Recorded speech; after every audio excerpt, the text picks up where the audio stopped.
একই আল্লাহর বিধান কোরআনে কারিমে আকিমুস সালাত খুব আদায় করছে, আতুজ যাকাত খুব দিয়ে দিচ্ছে, কিন্তু একই আল্লাহর বিধান আকিমুদ্দিন, দিন কায়েম করো, ওয়ালা তাতাফাররাকু ফি, এই বিষয়ে কোনো ফতোয়াবাজি করো না, এখানে ওর খবর নেই। দিনটা যে কায়েম করা ফরজ নামাজের মতো, রোজার মতো, অনেকেই জানেও না ও মানেও না। অথচ পৃথিবীতে যত নবী এসেছিলেন, আমি আলেমদের বলছি, প্রত্যেকটা নবীর শরীয়তে কম বেশি কোনো মাসলা মাসাইল নিয়ে একটু ঝামেলা ছিল, হয়তো অনেক নবীর সাথে আমাদের নবীরটা মেলেনি। যেমন হযরতে মুসা আলাইহিস সালামের জামানায় কারো শরীরে যদি লাপাক লেগে যেত, ওই জায়গাটা এরকম মুছে ফেললেই হয়ে যেত। হযরতে ঈসা নবীর জামানায় একটু কঠিন ছিল, কোন জায়গায় নাপাক লেগে গেল চামড়া খুশিয়ে খুশিয়ে তুলে ফেলে লেগে লাগতো। আল্লাহ পাক কঠিনটাও দেননি, একেবারে সহজটাও দেননি, আমাদের মাঝামাঝি শরীয়ত দিয়েছেন যে চামড়াও তোলা লাগবে না, আবার মুছে ফেললেও হবে না, 3 বার ধুয়ে ফেলা লাগবে। হ্যাঁ, এই যে মাসলা মাসালে হয়তো বিভিন্ন নিয়ম নীতি নিয়ে মতপার্থক্য ছিল, কিন্তু আদম থেকে শুরু করে আমাদের নবী পর্যন্ত প্রত্যেকের মিশন একটাই ছিল, আনাকিমুদ্দিন ওয়ালা তাতাফাররাকু ফি, নামাজ যেভাবে কায়েম করো, রোজা যেভাবে ফরজ মনে করে করো, দিন কায়েম করা কিন্তু ঠিক ওই রকম ফরজ। আর এই বিষয়ে কোনো পার্থক্য, মত পার্থক্য, ফতোয়াবাজি, দলাদলি চলবে না। আর যত দলাদলি মত পার্থক্য সব এই জায়গায় এসে, এদেশে মানুষ যত তার চাইতে দল বেশি, এটা মিথ্যা কথা। কারণ এমনও লোক আছে 1 2 3 দল করে, যখন যে দল উনি ওই দলের কর্মী, যেদিকে বৃষ্টি পড়ে ওইদিকে ছাতা ধরে, এরকম মানুষ আছে না নেই? ক্ষমতার হাতের দ্বারা, আইনের হাতের দ্বারা যারা মুসলমানদেরকে শান্তিতে থাকতে দেয় না, এরা মুসলমান না। প্রভাব প্রতিপত্তি আছে এলাকায়, টাকা পয়সার মালিক, এই কারণে তাদের এই টাকা পয়সার যে হাত আছে, প্রভাব প্রতিপত্তির হাত আছে, হাতের দ্বারাও অনেক মুসলমান আজ শান্তিতে নেই। অনেক মুসলমানের প্রভাব প্রতিপত্তি আছে, জোর করে মসজিদের সভাপতি হয়ে বসে আছে, না দিলে আবার রাগ করে। এটা একটু বেশি হয়ে গেল। হ্যাঁ, মসজিদের সভাপতি হওয়ার জন্য কমপক্ষে 5টা গুণ লাগে। কয়টা? না ভাই, আমার এই ওয়াজ করার দরকার নেই। অনেক সভাপতি শেষে বলবো আমার দরকার নেই, আমি ছেড়ে দিলাম, তোরা চা লাগা যা। আপনি ছেড়ে দিলেও অসুবিধা নেই। এখন যারা সংসদ সদস্য কয়েকদিন আগে থেকে আওয়াজ তুলেছে, বাংলাদেশেও কলকাতা আর মমতার মতো এই দেশে ইমাম আর মুয়াজ্জিনদের সরকারি ভাবে বেতন দেওয়া লাগবে। এই দাবির পক্ষে আমাদের এই সংসদ সদস্য যিনি পিরোজপুরের, উনি বলেছে, তার পক্ষে আছে না নেই?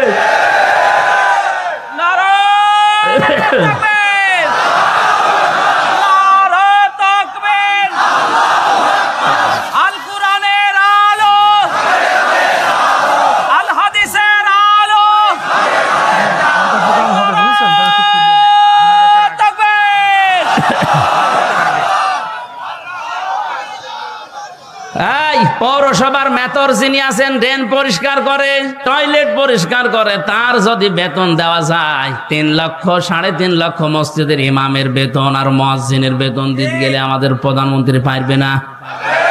564টা মডেল মসজিদ বানিয়েছে, এখানে যদি বেতন দিতে পারে ইমাম মুয়াজ্জিনের, 3.5 লাখ মসজিদের ইমাম মুয়াজ্জিনের বেতনও দিতে পারবে। সে কলিজা তার আছে, কথা বলছে না কেন? তার কলিজা না থাকলে 10.5 লাখ 12 লাখের উপরে, তাকান কত মানুষকে আশ্রয় দিয়েছে। চীন এত বড় রাষ্ট্র, একটা মানুষও নেয়নি। কথা বলছে না কেন? আর সমালোচনা আলোচনা তার বিরুদ্ধে পক্ষে বিপক্ষে আছে, কিন্তু তার কয়েকটা কাজ কিন্তু খুব ভালো। বিশেষ করে একটি খামার একটি বাড়ি, এই প্রকল্পের মাধ্যমে অনেকে আজ একটা কর্মজীবন পেয়েছে, একটা মাথা গোজার ঠাঁই পেয়েছে। প্রধানমন্ত্রীর জীবনে কিছুই যদি আল্লাহর ভালো না লাগে, এই কাজটা ভালো হবে, কারণ এটা কোরআনে কারিমের সূরা মুদ্দাসসির থেকে নেওয়া।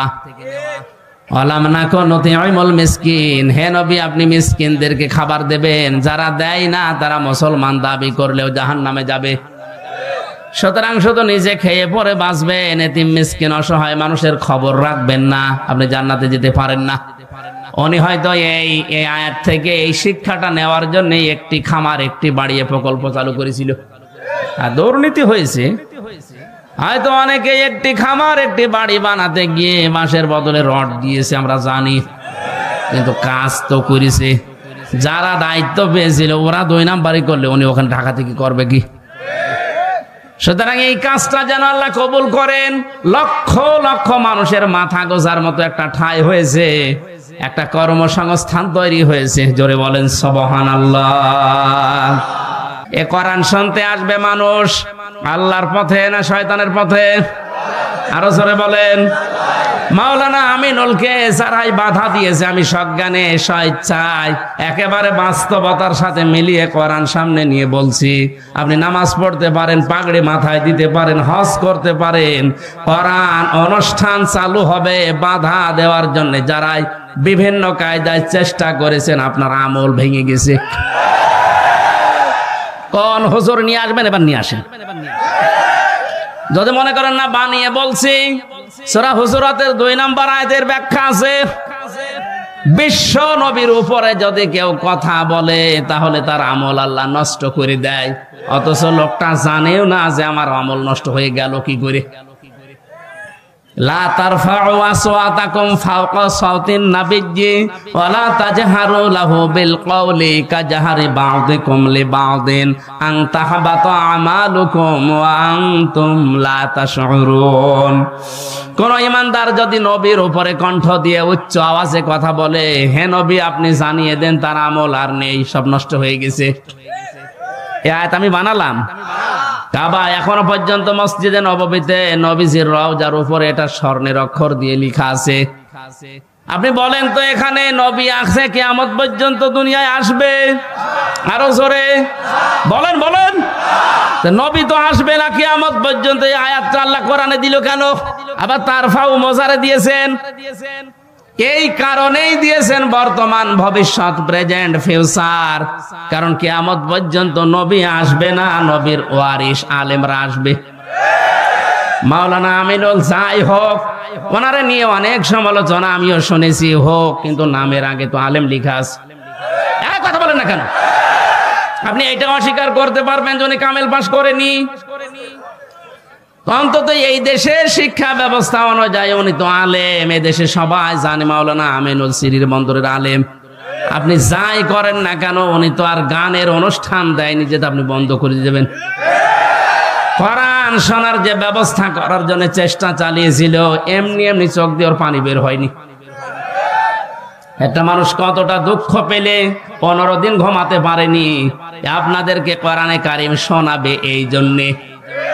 সুতরাং কোরআন শুনতে যারা বাধা সৃষ্টি করেছেন, সে যেভাবেই হোক না কেন আপনার আমল কিন্তু ভেঙে গেছে। এই এদিকে তাকা।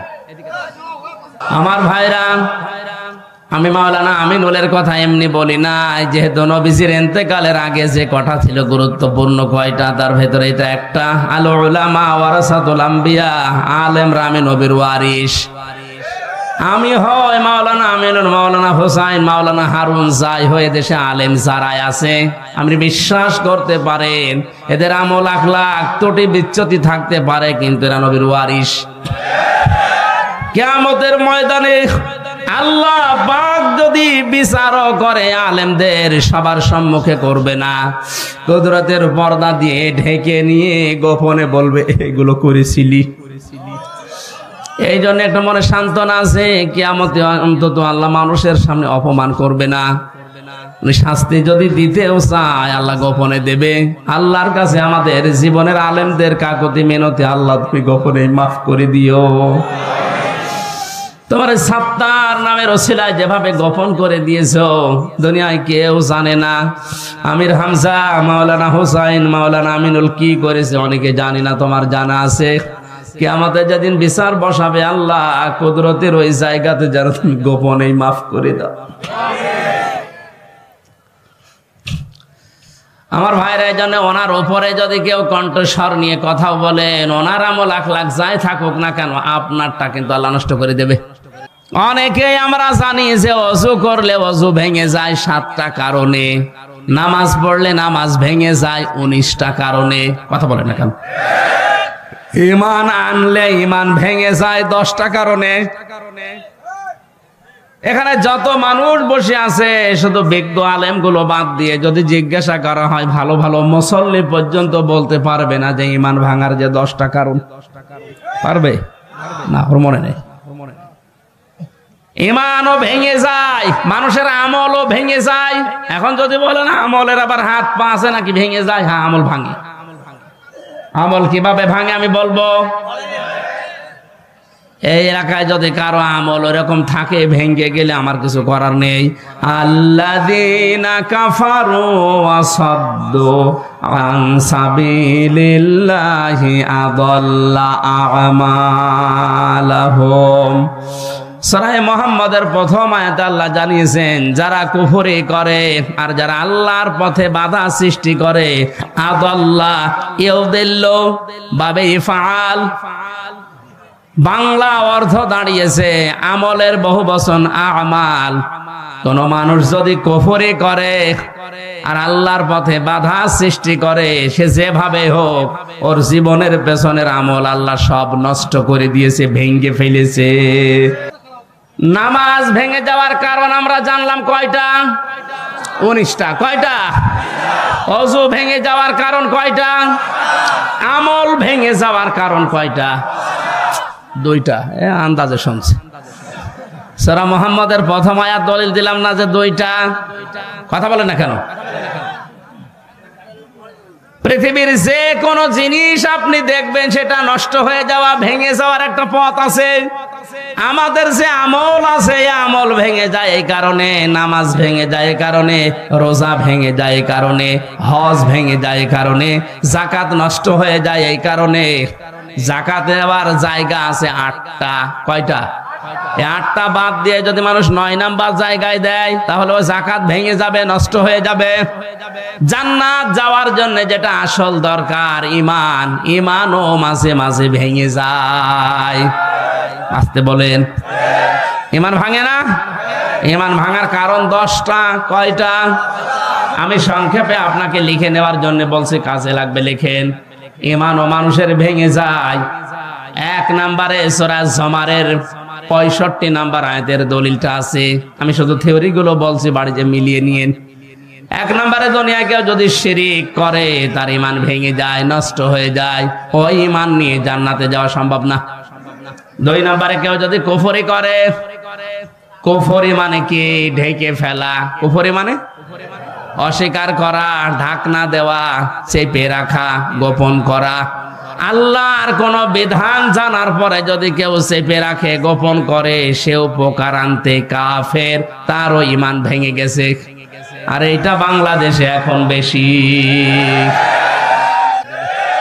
আমি ঈমান ভাঙার যে 10টা কারণ বলেছি, লিখে নেওয়ার জন্য যাদেরকে লিখে নিয়েছেন, হয়তো 3 নম্বরে নেফাক, যাদের ভেতরে আছে মুনাফিকি, উপরে ফিটফাট, ভেতরে সদরঘাট, আপনার ঈমান ভেঙে গেছে।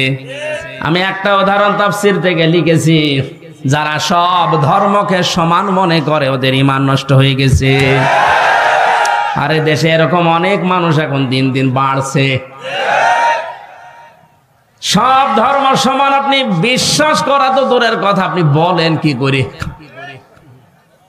যে দলিলগুলো আপনি দেন যে লাকুম দীনুকুম ওয়ালিয়া দীন, লা ইকরাহা ফিদ্দীন, এই আয়াতের অর্থ আপনি নিজেই ভুল করছেন, নিজেই উল্টাপাল্টা করে ঈমান হারাচ্ছেন, মানুষকেও হারাতে বাধ্য করছেন। যারা বিভিন্ন পূজা মণ্ডপে গিয়ে কথা বলে যে আমরা সার্বজনীন সনাতন ধর্মে এই অনুষ্ঠানে হাজির হইলাম, এ কথা যদি কেউ বিশ্বাস নিয়ে বলে থাকে, ওর ঈমান নষ্ট হয়ে গেছে। কারণ সার্বজনীন ধর্ম একটাই দুনিয়ায়, তার নাম ইসলাম।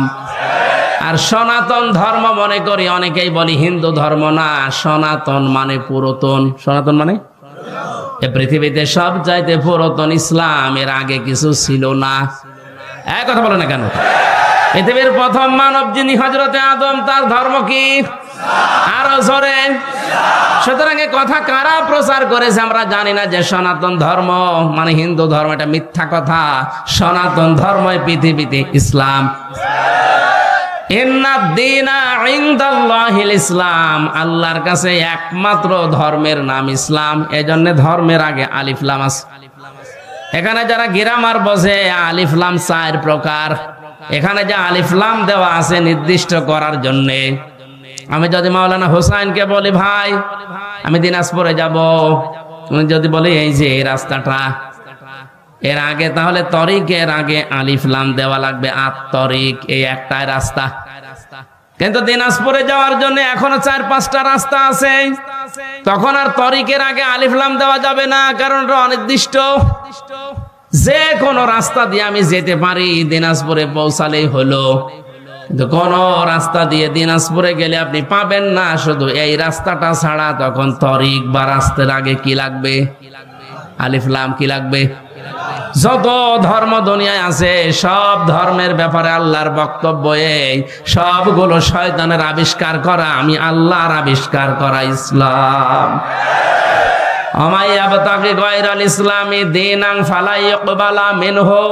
ইসলাম বাদ দিয়ে অন্য কোন ধর্ম নিয়ে, অন্য কোন জীবন ব্যবস্থা নিয়ে কেউ যদি আল্লাহকে রাজি করতে চায়, ওর জীবনের কোনো কিছু আল্লাহ কবুল করছে না, করবে না। তাহলে আয়াতগুলো দ্বারা কি প্রমাণ হয়? সব ধর্ম সমান। আরো জোরে। অনেকে এখন ফতোয়া বের করছে যে আমরা উদারতা দেখাতে গিয়ে বলি আপনি কি আল্লাহর চাইতে বেশি উদার? আশা করছি এটা যারা ভুল বুঝে হোক আর জেনে শুনে হোক ষড়যন্ত্র করে বলছেন, আপনার ঈমান ভেঙে গেছে। 4 নম্বরে, নবী ছাড়া যারা অন্য কারো আদর্শ ভালো মনে করে। কয়েকদিন আগে একটা জরিপ পেয়েছিলাম, কে দেশে বিশ্ব নবীকে একমাত্র আদর্শ মেনে চলে মাত্র 100 জনের 15 জন। তাহলে এই যে পয়েন্টগুলো আমি কোরআন থেকে হাদিস থেকে লিখেছি, প্রত্যেকটার পেছনে হায়াতের দলিল আছে।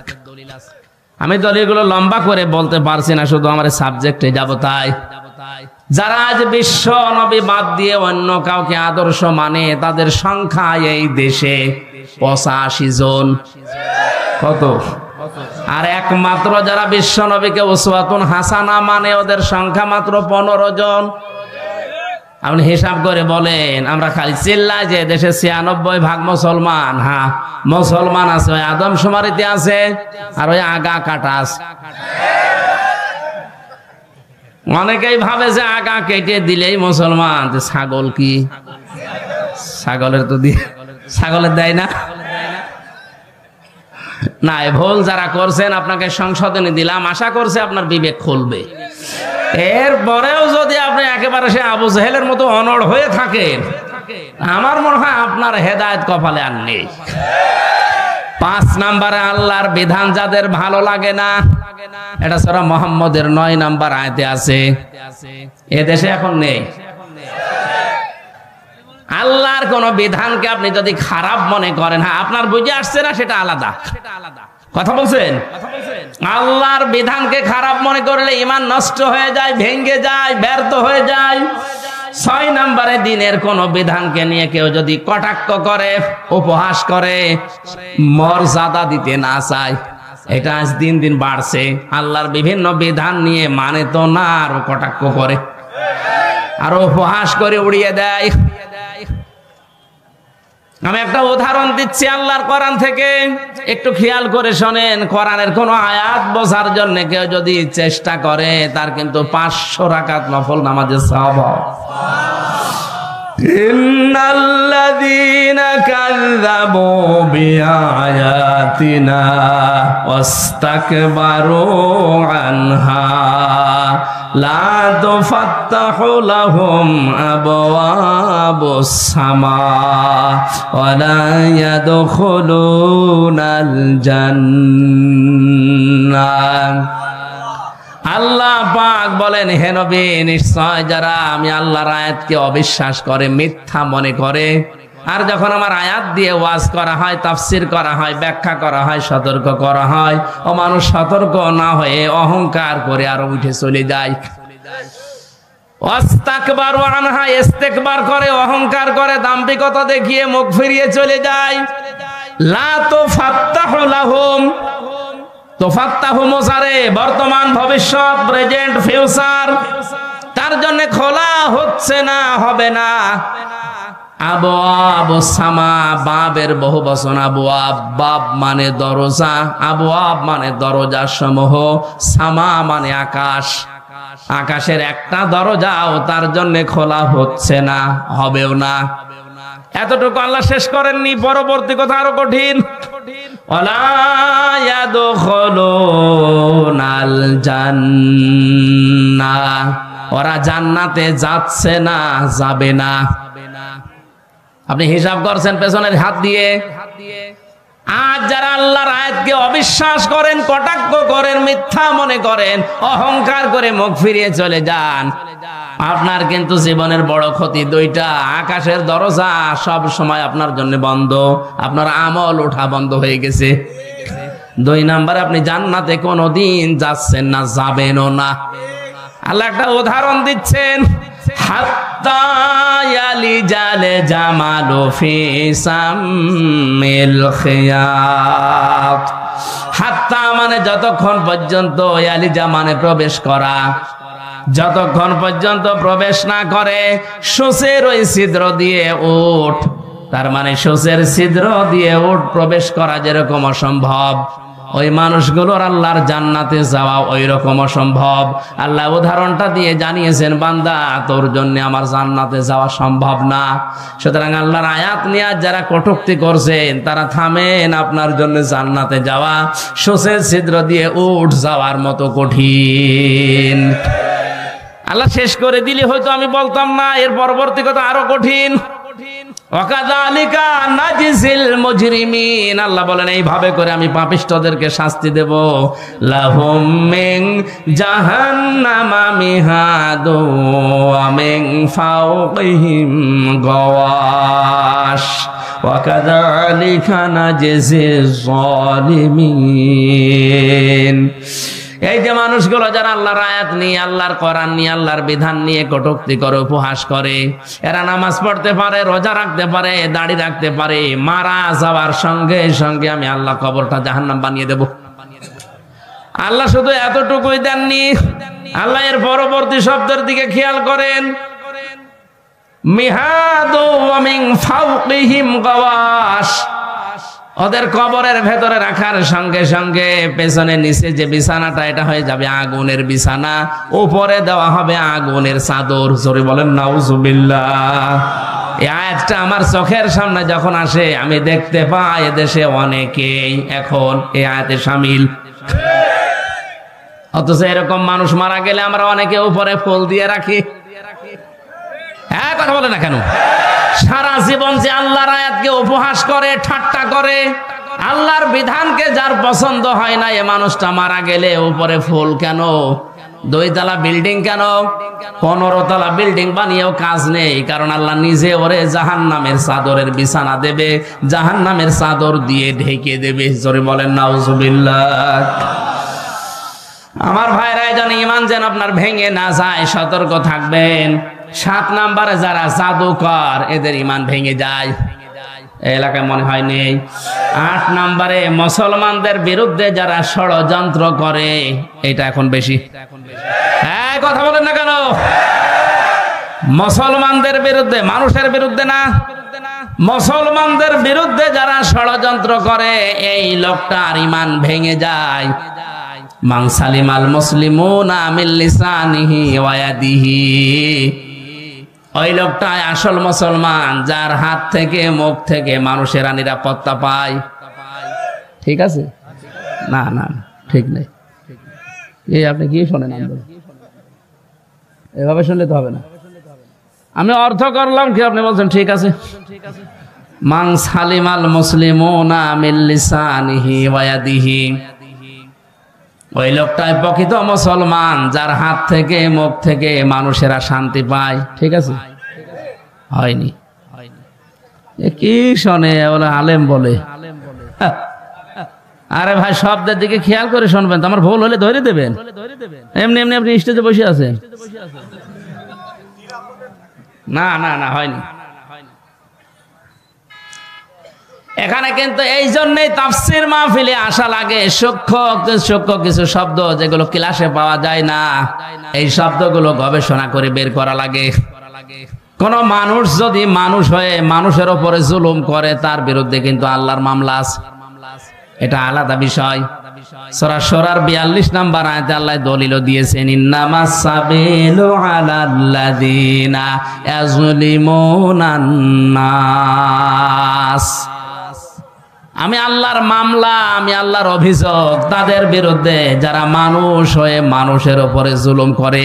আল্লাহ এখানে ইয়াজলিমুন আল মুসলিমুনা দেয়নি, দিয়েছে ইয়াজলিমুনান।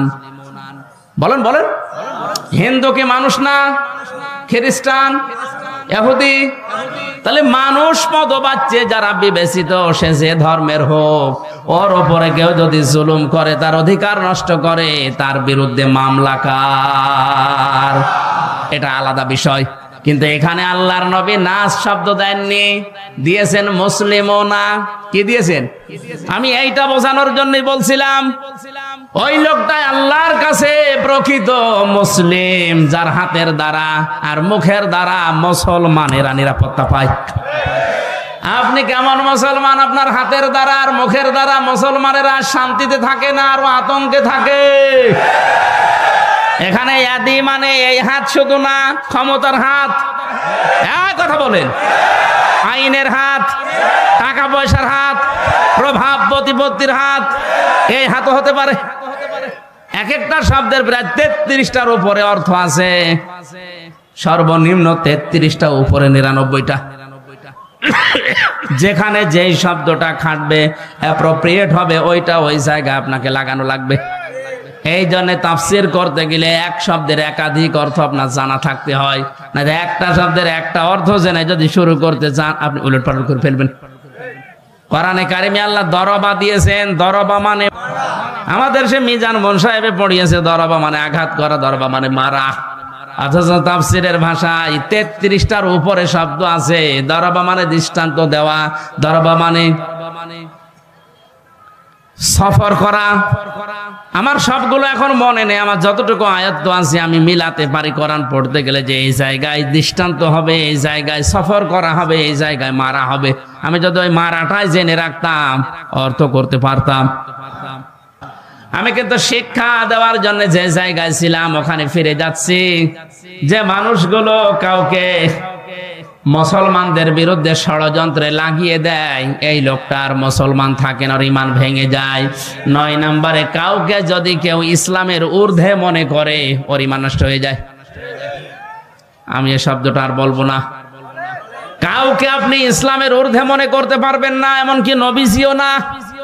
কারণ নবীজি ইসলামের প্রচারক ছিলেন, ইসলামের খাদেম ছিলেন।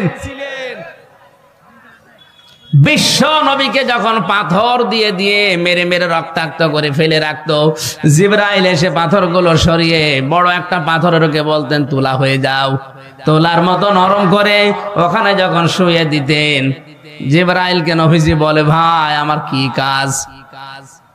নবীজিকে আল্লাহ শুনিয়েছেন, ফেরেশতা বলে দাও যে দিনের জন্য নবীকে পাঠিয়েছি ওই দিনের জন্য মার খেয়েছে, সকাল বেলা থেকে মোহাম্মদ রাসূলুল্লাহর ওই দিনের প্রচার করাই কাজ। তাহলে দিনের মর্যাদা কত বেশি ইসলামের। এজন্য ইসলামের ঊর্ধ্বে কাউকে মনে করা যাবে না, সে যেই হোক। কথা বুঝতেছেন? আমার কাছে আগে ইসলাম, আমি মুসলিম হিসাবে, এরপরে অন্য কিছু। 10 নম্বরে, ইসলামের কোন বিধানকে যারা ঘৃণা করে, এটা সূরা সেজদার 22 নম্বর আয়াতের ব্যাখ্যায় পাবেন। তাহলে আমি বলছিলাম দুনিয়াতে অনেক কিছু আছে যেগুলো করলে হয় না, ভেঙে নষ্ট হয়ে যায়। এই পৃথিবীতে শয়তানের যে বন্ধু, এই বন্ধু কিন্তু ভেঙে যায়। শয়তানের সাথে যারা বন্ধুত্ব করে, এই বন্ধুত্ব ভেঙে ফেলার বুদ্ধি আছে না নেই? আমরা যারা শয়তানের সাথে বন্ধুত্ব করলাম, এই যে অপচয় করে, অশ্লীলতা ছড়ায়, যৌনতা ছড়ায়, নবীদের, তার মানে নবীর ওয়ারিসদের মুখের উপরে জোরে কথা বলে, আল্লাহর পথে চলতে বাধা দেয়, এগুলো সব শয়তানের কাজ। কার কাজ? আল্লাহ আমাদেরকে হেফাজত করুন, বলেন আমিন। সূরা জুমার মাত্র 2টা আয়াত পড়েছিলাম। এমন গুরুত্বপূর্ণ বিষয় আল্লাহ আয়াতের ভেতরে দিয়েছেন, একটু খেয়াল করে তাফসীর আকারে শোনেন। ইয়া আইয়ুহাল্লাযীনা আমানু ইযা নুদিয়া লিস-সালাহ। আল্লাহ পাক বলেন, ঈমানদারেরা যেদিন আযান দেওয়া হয়, ইলা ইয়াউমিল জুমআহ ইযা নুদিয়া লিস-সালাতি মিন ইয়াউমিল জুমআহ, জুমার দিন যখন আযান দেওয়া হয়, ডাকা হয়, আহ্বান করা হয়, ঘোষণা দেওয়া হয়, ফাসাউ ইলা যিকিরিল্লাহ, তোমরা আল্লাহর জিকিরের দিকে, নামাজের দিকে দৌড়াও। কে বলছেন? আরো জোরে বলেন। ওয়াজারুল বাই, দুনিয়ার সব বেচা কিনা কাজ কারবার বন্ধ করে দাও। যালিকুম খায়রুল লাকুম ইন কুনতুম তা'লামুন, এইটাই ভালো কাজ, এইটা যদি তোমরা বুঝে থাকো। এবার আসেন তো আয়াতের বাস্তব ব্যাখ্যা কি। আল্লাহ পাক শব্দটা দিয়েছেন ইযা নুদিয়া লিস-সালাতি মিন ইয়াউমিল জুমআতি ফাসআউ ইলা যিকিরিল্লাহ, যখন আযান হয়ে যাবে সব কাজ কাম বন্ধ করে দিয়ে দৌড়াও নামাজের দিকে। কিসের দিকে? আরো জোরে বলেন। আর আমরা হাদিস শুনেছি এতদিন যে নবীজি জানিয়েছেন কেউ যেন নামাজের জন্য দৌড়িয়ে মসজিদে যাবা না। শুনেননি? শুনছি মানে কি? এটাই সঠিক হাদিস। মুসলিম শরীফের হাদিস হচ্ছে কেউ যেন মসজিদে দৌড়িয়ে যাবা না নামাজ পড়ার জন্য। ফজরের নামাজে নবীজি নামাজ আদায় করছেন, নামাজের ভেতরে ধপ ধপ করে কিছু আওয়াজ শুনলেন, নামাজ শেষ হয়ে গেল, ঘরে বসলেন, ডাক দিয়ে বললেন সাহাবীরা নামাজের ভেতরে আমার কানে আওয়াজ এসেছে, ধপ ধপ করে আওয়াজ হচ্ছিল, কিসের? সাহাবীরা বলে হুজুর আমরা ফজরে টের পেয়েছি দেরিতে, জলদি করে ওযু করে মসজিদে আমরা অনেকেই দৌড়িয়ে এসে জামাত ধরেছি। ওই দিন নবীজি হাদিসটি বলেছিলেন যে তোমরা কেউ দৌড়িয়ে জামাত ধরবা না, যতটুকু পারা যায় ধীরে স্থির ভাবে নামাজ পাও, বাকি যেটা পাবে না কাজা করে নেবে। কথা বুঝতেছেন? তাহলে আয়াতের সাথে নবীর কথার কোনো মিল নেই। হ্যাঁ, কই আছে? কই? আল্লাহ বললেন দৌড়াও, নবীজি বললেন দৌড়ানোর দরকার নেই। আল্লাহ দৌড়াতে বলেছেন এই কারণে আপনার জানো নামাজ গুরুত্ব দিয়ে, যখন দুনিয়াতে নামাজের সিস্টেম চালু হয়ে যাবে, আজান হয়ে যাবে, সব কাজ কাম আপনার জন্য এখন বন্ধ। আল্লাহ এইটা বোঝাতে চেয়েছেন যে কাজ কামে লিপ্ত থাকতে গিয়ে যেন আল্লাহর নামাজের জামাত শেষ হয়ে না যায়। এই জন্য আগে থেকে প্রস্তুতি নাও, আগে থেকেই তোমাকে নিজেকে প্রস্তুতি করো, অন্তত মসজিদের সাথে তোমার এই জীবনটা, তোমার অন্তরটা লটকিয়ে রাখো।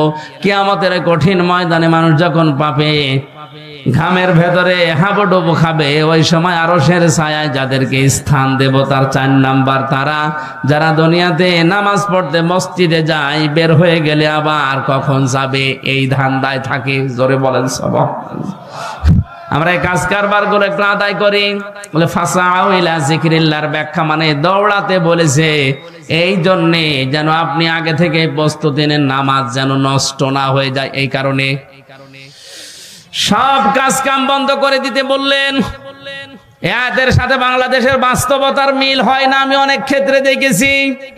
আল্লাহ বলছেন দৌড়াও নামাজের জন্য, সব কাজ কাম বেচা কিনা দোকানপাট যত কিছু আছে বন্ধ করা লাগবে। কে বলছেন? আরো জোরে। দিনাজপুরবাসী খেয়াল করেন, জমার নামাজ আজান থেকে শুরু করে একেবারে শেষ পর্যন্ত আমার মনে হয় 1-1.5 ঘন্টা সময় লাগে। কথা বলছে না কেন?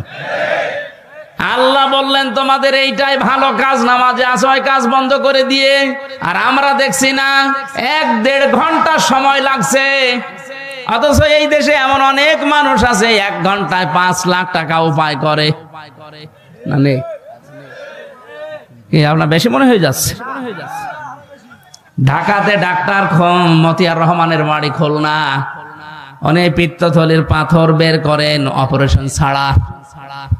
ওনার 15 মিনিট সর্বোচ্চ সময় লাগে এক একটা অপারেশন করতে, 1,20,000 করে টাকা নেয়। তো 1 ঘন্টায় যদি 4টা 5টা করে কত টাকা হয়? উনি 1.5 ঘন্টা নামাজ পড়তে গেলে কমপক্ষে 7 লাখ টাকা ওনার লস হবে। কথা বলছেন না কেন?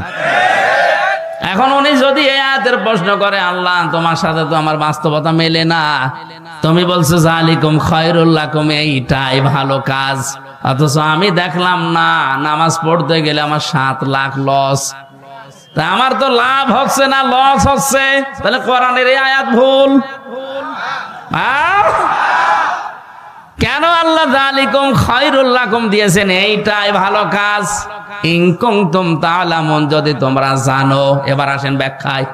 আল্লাহ এই কারণে দিয়েছেন, আপনি 1.5 ঘন্টায় 7 লাখ টাকা উপায় করলেন। যে সমাজে নামাজ নেই, নামাজের শিক্ষা নেই, হাসপাতাল থেকে অপারেশন করে 7 লক্ষ টাকা ব্যাগে নিয়ে আপনি ব্রিফকেসে ভরে যাচ্ছেন বাড়িতে, 1-1.5 কিলোমিটার দূরে মনে করেন বাড়ি। রাস্তায় যাবার সময় যে সমাজে নামাজ নেই, সমাজে চুরিদারি, ছিনতাই, হাইজাকার, ডাকাতি নেই। আসতে বলেন। এখন আপনি 7 লাখ উপায় করে যাচ্ছেন, ও সমাজে তো নামাজ নেই। আপনার টাকা নেওয়ার সঙ্গে সঙ্গে বাড়িতে যাওয়ার রাস্তায় যদি ছিনতাইকারী ধরে, যদি চাই, আপনি দিতে না চাইলে আপনাকে মেরেও ফেলতে পারে।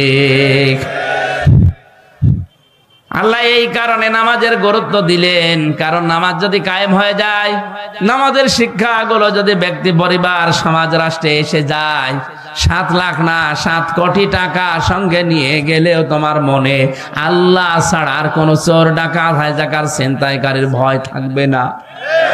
এরকম একটা পরিবেশ আল্লাহর নবী মদিনায় গঠন করেছেন না করেন নাই? আরো জোরে। একবারও কি দেখতে মনে চায় না যে নামাজের সমাজটা বাংলাদেশে কায়েম হলে কি করে হাইজাকার মুক্ত, সন্ত্রাস মুক্ত, দুর্নীতিবাজ মুক্ত, সাদাবাজ মুক্ত, চোর ডাকাত মুক্ত একটা জীবন কিভাবে চালানো যায় শান্তিতে, ওটা দেখতে মনে চায় না? আরো জোরে বলেন, চাই না? আল্লাহ এই জন্য এটা বলেছেন যালিকুম খায়রুল লাকুম, এটা ভালো। এজন্য নামাজ কায়েম করো, নামাজকে দাঁড় করাও। হ্যাঁ, নামাজ যখন পরিবারে, সমাজে, রাষ্ট্রে কায়েম হয়ে যাবে নামাজের শিক্ষাগুলো, তখন আর মসজিদে বসে থাকার দরকার নেই। ফাইদা কুদিয়াতিস সালাতু ফান্তাশিরু ফিল আরদি ওয়াবতাগু মিন ফাদলিল্লাহ।